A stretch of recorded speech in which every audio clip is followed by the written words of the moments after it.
أعوذ بالله من الشيطان الرجيم.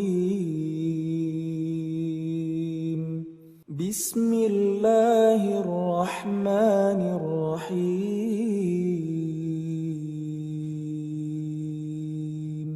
يا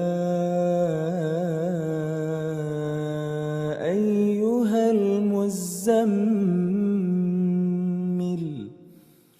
قم الليل إلا قليلا نصفه أو انقص منه قليلا أو زد عليه ورتل القرآن ترتيلا إنا سنلقي عليك قولا ثقيلا إن ناشئة الليل هي أشد وطئا وأقوم قيلا إن لك في النهار سبحا طويلا واذكر اسم ربك وتبتل إليه تبتيلا رب المشرق والمغرب لا إله إلا هو فاتخذه وكيلا واصبر على ما يقولون واهجرهم هجرا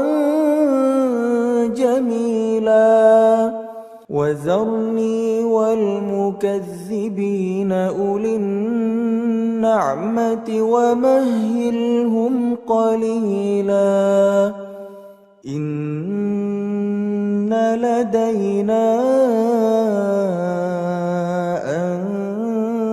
أنكالا وجحيما وطعاما ذا غصة وعذابا أليما يوم ترجف الأرض والجبال وكانت الجبال كثيبا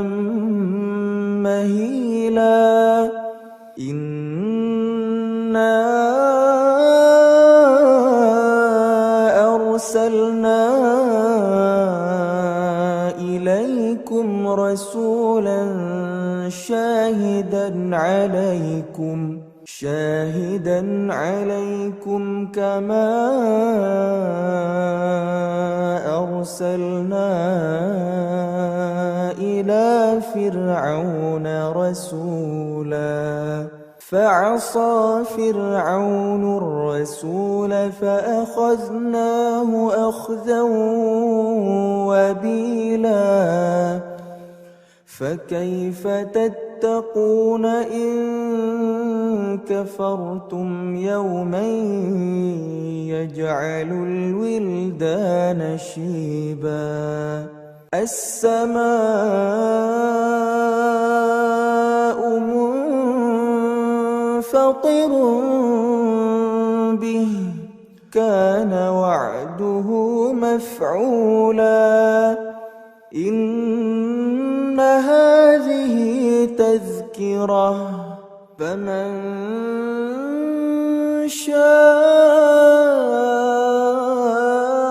اتخذ إلى ربه سبيلا إن ربك يعلم أنك تقوم أدنى من ثلثي الليل ونصفه وثلثه وطائفة من الذين معك والله يقدر الليل والنهار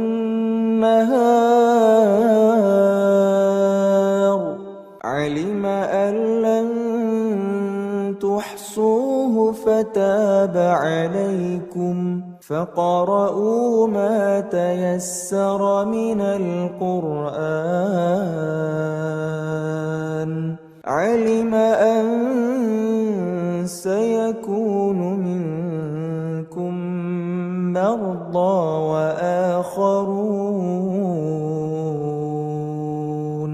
وآخرون يضربون في الأرض يبتغون من فضل الله وآخرون يقاتلون في سبيل الله. فاقرؤوا ما تيسر منه وأقيموا الصلاة وآتوا الزكاة وأقرضوا الله قرضا حسنا. وما تقدموا لأنفسكم من خير تجدوه عند الله هو خيرا وأعظم أجرا. واستغفروا الله